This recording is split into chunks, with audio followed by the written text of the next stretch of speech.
It is only Thursday in America's longest week that we've had in quite some time. And so many insane things have been said, and even more insane things have been done, that there's one thing we haven't really given that much attention to. And it's this little clip right here. Kylie, please play the clip. And we're going to take Doge to Mars. Okay. I think we're going to have somebody explain to us, like we're 5 years old, how you can be an efficient spender while at the same time taking that department of efficient spending to the planet of Mars. This is above my pay grade. Is it above yours, Pumps? Yes, it doesn't make any sense. So what we're going to do is we're going to bring in the great Senator Elizabeth Warren to enlighten us about this craziness that is going on. Hello. Hello, Senator. Oh, it's so good to see the two of you. It's great to see you too. Did you see the clip that we played? I saw the clip. Let's talk a little Doge. Does that make any sense to you? Taking the Department of Government Efficiency to Doge? I'm not in government, but I would think it would be NASA that would do such a thing. And remember, Department of Government Efficiency is about spending less money. Right. So spending less money to go to Mars, I actually think it's probably cheaper to stay here. So if we want to go to Mars, and I get it, Mars may be a good idea, but we're actually going to have to spend some money for that. So let's talk about our favorite thing, money. Okay, so Elon has proposed initially $2 trillion cut, and then there's been some backpedaling. And then now he's talking about going to Mars, but there is a really valid issue, regardless if you're a Republican or Democrat, about government spending, because it's my understanding that sometimes if the person writing the invoice knows that the buyer is the U.S. government, there could be some overbilling. Oh, yeah. So you want a couple of examples? Yes. Okay. All right. So let's do a quiz. I'm going to do this one. I'll give you an example just to keep the math simple on this. All right. So I want you to envision in your mind a 99-cent soap dispenser. Okay. Not the fancy one, right? The 99-cent one. Okay. You go into maybe the dollar store, you buy the 99-cent soap dispenser. Same soap dispenser. How much does the federal government get billed for that soap dispenser? Come on, give me a guess. I would say cents. $1.50. $3?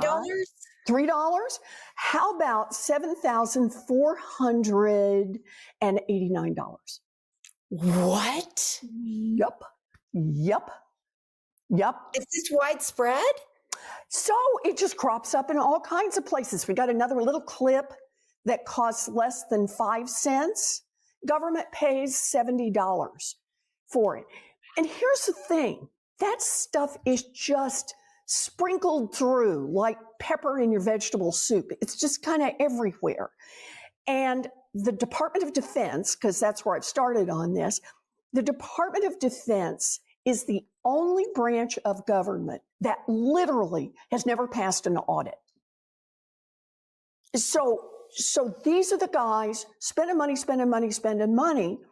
And part of what I've said to Mr. Musk is, you really want to doge it up out there, have at it.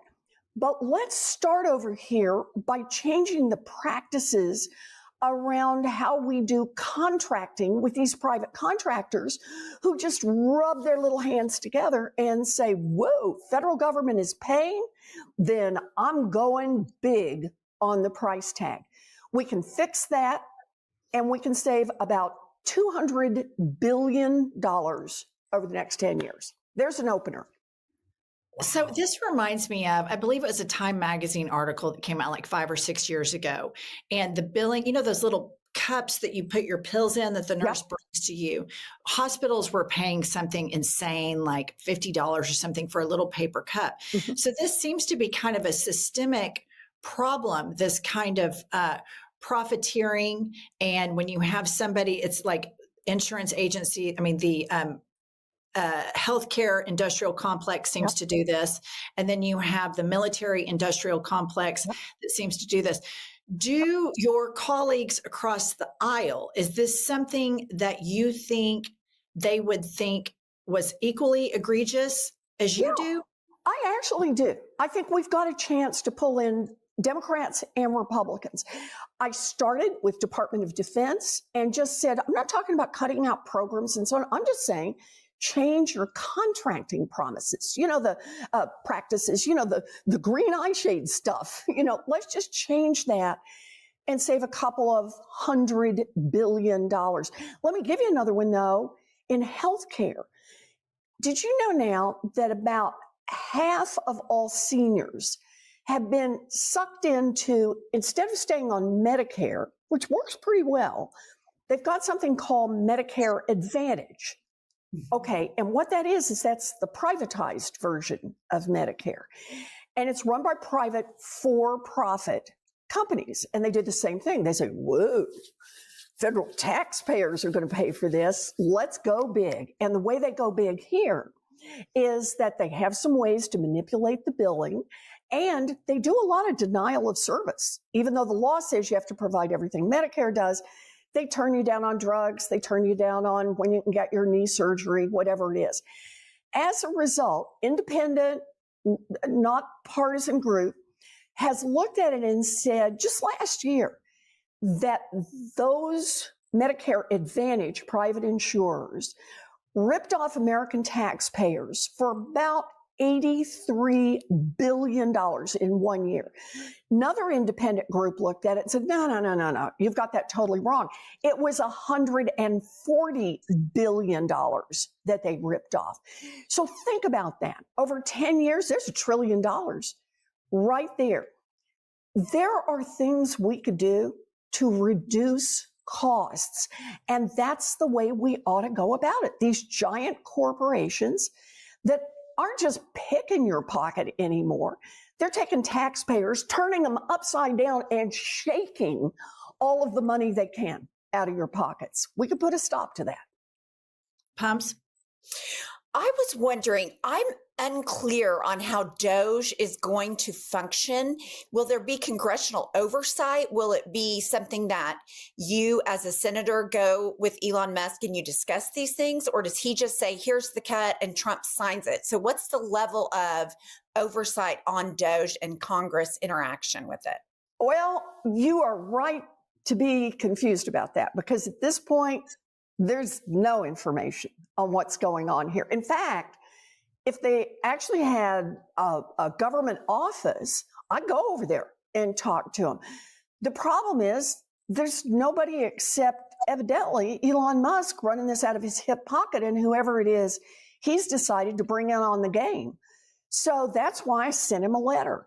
And I said, hey, you really want to cut money out of where we're spending? You really want to make government more efficient?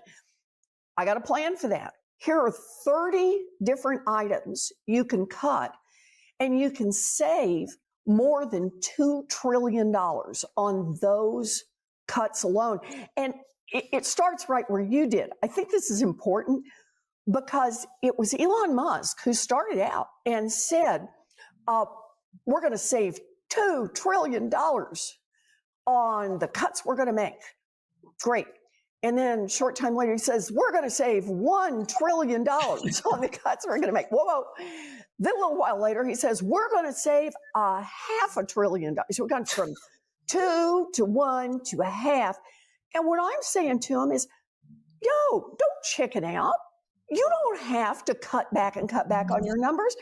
Here's a whole list where you could save $2 trillion. You just got to have the courage to take on the defense contractors, the private insurance industry, the pharmacy benefit managers, the people who are gouging American taxpayers. That's all. And I would imagine once he adds that trip to Mars, that would be virtually impossible to even save $1, much less half a trillion, 1 or 2 trillion. But I want to shift gears slightly with Elon Musk in the news since the inauguration. You probably saw that on stage when he gave the Doge Goes to Mars speech, he did a back-to-back Nazi salute. And there is this feeling among the Democratic base, Senator, that like, how friendly can we be with these people? Like, how are you as a senator going to manage this incoming, never before seen style of American government that's pretending like it's for freedom, but is clearly only for the oligarchy that has a lot of fascist and authoritarian undertones and, quite frankly, overtones? Yeah. Well, we start by calling out what's wrong. And what Elon Musk did was wrong. It's not, oh, let's play around with this, let's dance around. It's not, it's wrong. But let's also watch what they're doing.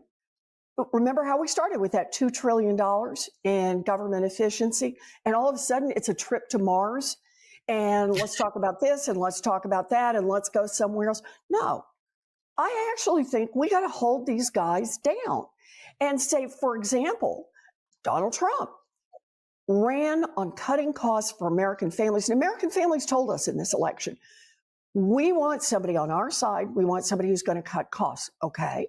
So Donald Trump, Elon Musk, what do they do? What does Donald Trump do in these first days? He signs his executive orders and says he's going to do pardons for everybody involved in the insurrection. Okay, I'm still waiting to see how that's bringing down the price of eggs at the grocery store or helping bring down housing costs or healthcare costs. He says he's going to rename the Gulf of Mexico. Okay, I'm listening, right? I'm waiting for this. He says he's going to go take back the Panama Canal.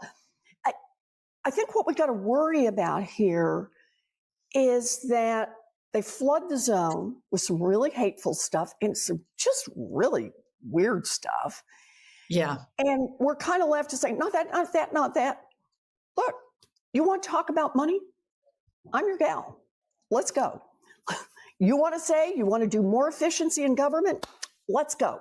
I've got serious proposals here, thoughtful proposals, ways that we could cut $2 trillion out of our federal spending. So let's have the courage to do it. Let's hold these guys accountable. And when they do really awful things, let's make it clear. There's still plenty of us who will stand up and say, that is wrong. It is wrong. It is wrong. It is wrong. So I think a lot of people, I mean, again, I said at the top of the episode, it's only Thursday. And this is a very exhausting man. It's an exhausting form of government. But I think there is this national feeling of, can you guys hold the line? Are we going to be okay? And it's like right under my skin all the time. Like, oh God, holy shit. Are we going to make it? Are we going to be okay? And so what do you have to tell the American people peppered all over the United States? Are we going to be okay, Senator? Can you and your colleagues hold the line and get us to 2026? Look, we are strong when we are together and we stay in the fight. We are not here to roll over and play dead. We are not here to say, oh, there's just too much. We're not here to say, oh, it's too hard. I grant it is tough. I grant it is scary. And think about what it's like for some families out there who really see everything they've tried to build very much at risk. I get all that. But understand, our strength is that we stay in the fight together. I want you to understand this. At this moment, I feel energized.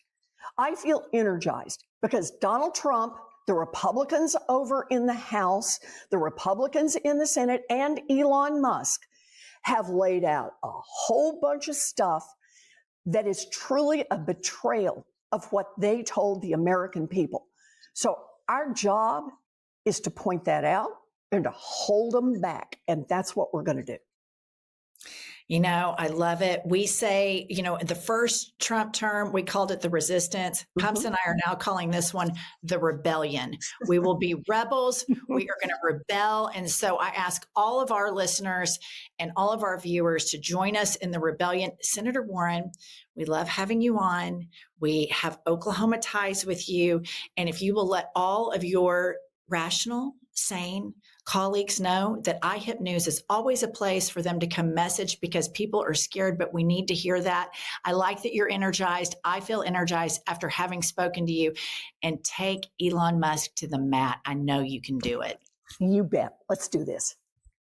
Thank you. Thank you, Senator.